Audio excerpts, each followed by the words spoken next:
المقدمات. بغيتوا تعرفوا مستوى السياسة في هذه البلاد؟ تفرجوا.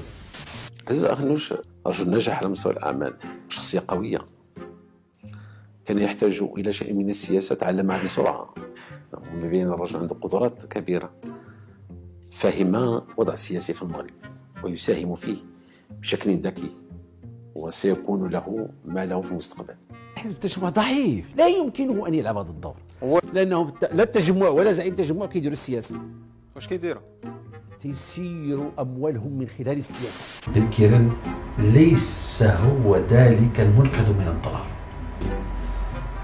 يمكن أعطى وعودا كبيرة، وأنا أعتقد أنني قرأت حديثا نبويا حول أن المؤمن هناك خليقة واحدة لا توجد في المؤمن، وأن يكذب.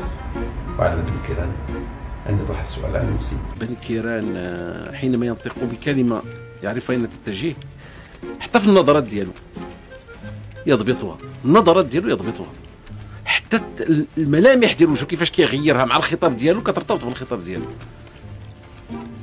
خطير بن كيران، خطير، رجل سياسي خطير، وعنده قدرة كبيرة على إدارة النزاع وعلى إدارة المراحل السياسية. الآن أنا مقتنع بأن حكيم بن شماس يلعب دورا في المستقبل، ويجب الإنسان إذا يقوم بهذا الدور. بن شماس بغى تكون ربما آلة في خدمته شخصيا هو، ولكن دابا ولو كن عارف عنده الأغلبية في المؤتمر واخ الله لا حبستيه، ولكن لن نقبل أن يدمر حزب الله. الحقيقة كثرت لها من الضحك، راه الحنش وما كغير جلدو بهذه السرعة، والله العظيم ونكون بلاصتو ما نزيد نهار في هذه الحكومة وهذه السياسة اللي غتخليني نبدل المبادئ ديالي والوعود ونغير كلامي 180 درجة بالناقص منها. لهذا غتكون حلقتنا اليوم على هذه الظاهرة السياسية، فرجوا معنا. معنا واحد خارج يقصر ليلة غادي يخلص 21 سنة عليها، هذاك شغله، أنا ماشي شغلي.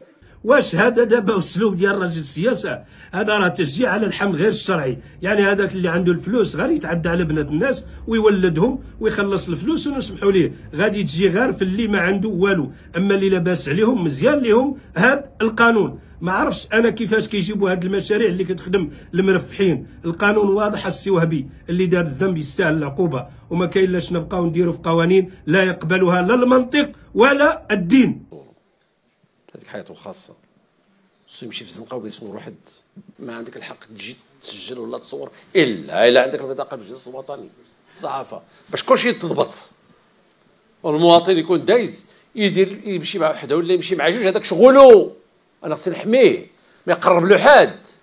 السي وهبي معالي وزير العدل بغى يدخلنا كاملين للحبس، يعني الا مشيتي لشي بلاصه في الشارع العام وبغيتي تصور فيها خاصك تجري كاع على الناس اللي في الشارع باش تصور، والا غادي تعاقب بهذا القانون الغريب. المشرع المغربي واضح في هذا الباب، أركان جريمة التصوير بدون إذن مقترن بمكان خاص وليست بمكان عام، وما يمكنش تحقق أركان الجريمة إلا بتواجد الشخص المعني أي الضحية في مكان خاص غير مفتوح في وجه العموم، ولا يمكن ولوجه إلا بإذن أو موافقة من يشغله. هذا القانون اللي جاب لنا السي وهبي فكرني في قانون تكميم الأفواه اللي كانت جابته الحكومة السابقة، وكان أول معارض ليه هو السيد وزير العدل نفسه، لأن أولا في إهانة لذكاء المغاربة حينما قرروا أن يمرروه الآن، وفي إهانة لتاريخ المغاربة الذين نضلوا من أجل الوصول لهذا المستوى للحقوق، والآن ينزل هذا القانون الحدي الأدنى، أي حتى انتقاد الشركات أصبح يراد منه أن يكون فعلا جرميا. سبحان الله، ما الذي تغير؟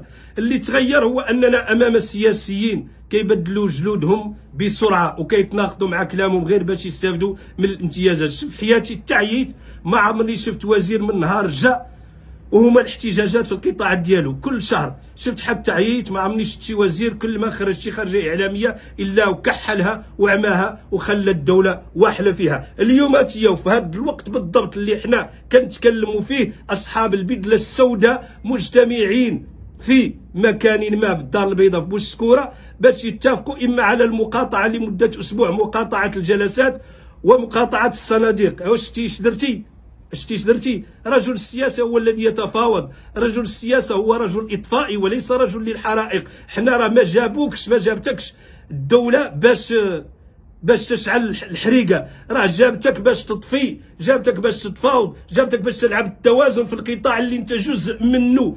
السيد معالي الوزير راه ماشي كنديروا القاعده القانونيه بناء على حاله خاصه.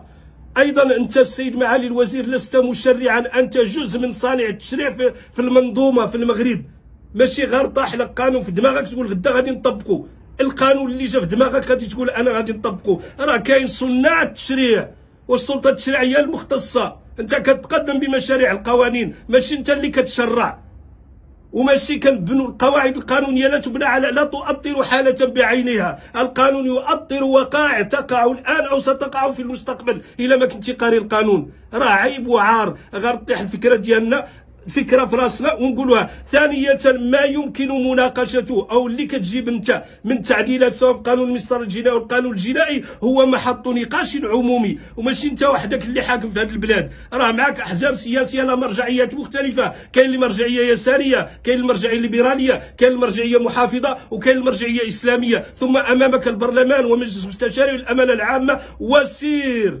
ماشي غنجي ونقول انا غادي ندير ولا انا غادي، كانك انت الذي تشرع في هذا البلد. وراه انت زعما رانك محامي وتدري جيدا القطاع، والمفروض على ان هذا القطاع يلتئم في الفتره اللي انت فيها في الولايه ديالك، ماشي يتشتت، وماشي بالضبط اي قطاع خاصو يخرج للاحتجاج في الشارع باش يحقق المطالب ديالو. اليوم اصحاب البلاد السوداء خرجوا، ها هما العدول خرجوا، غدا المفوض القضائيين، بعد غدا سميتو كتاب الضبط.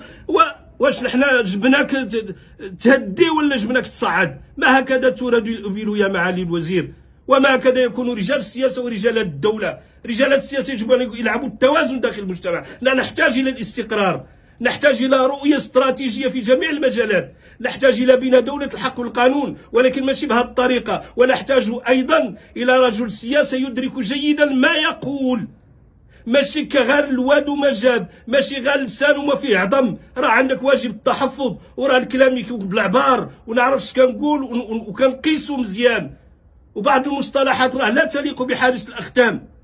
ما بغيتش نقولها لانها كاع ما نقدر نقولها، ولكن لا تليق بوزير ولا تليق برجل السياسه.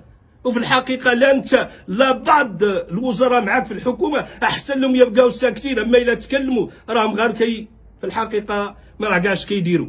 لا حول ولا قوه الا بالله وصافي.